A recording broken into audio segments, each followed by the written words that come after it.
معصوم صلوات اللہ علیہ نے حرام و حلال کی نشانیاں بتا کر اتنا آسان کر دیا کہ اب لاکھوں چیزوں کو صرف دیکھ کر ہی سمجھ سکتے ہیں حلال ہے یا حرام۔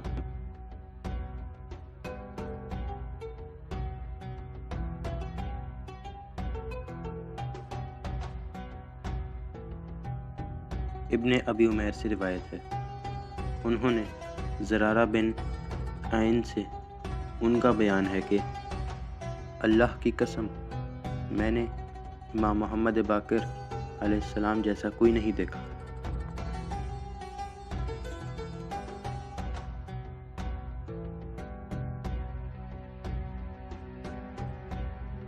ایک مرتبہ میں نے ان سے پوچھا کہ پرندوں میں سے کون سا پرندہ ہے جسے کھایا جائے؟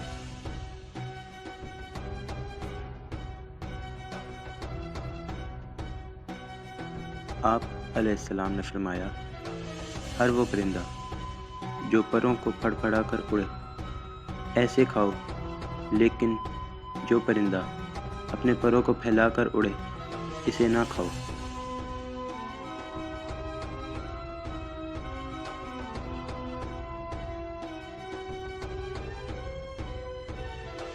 میں نے پوچھا، مولا جو انڈے ہمیں جھاڑیوں میں ملتے ہیں؟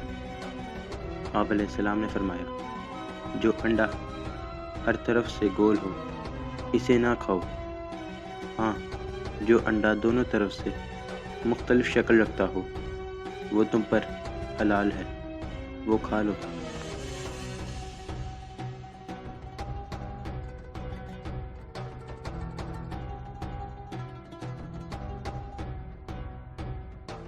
میں نے پوچھا، مولا وہ پرندہ جو پانی پر رہتا ہے؟ آپ علیہ السلام نے فرمایا، پانی کے پرندوں میں جن کا سنگدانہ ہو وہ تم پر حلال ہے۔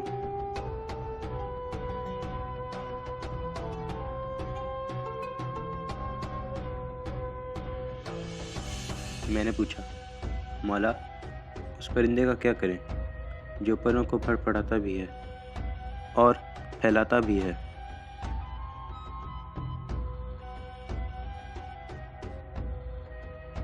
آپ علیہ السلام نے فرمایا، ایسے پرندے کو دیکھو، اگر اس کا پر کو پھڑ پھڑانا زیادہ ہے تو وہ تم پر حلال ہے، اور اگر اس کا پر پھیلانا زیادہ ہے تو وہ حرام ہے۔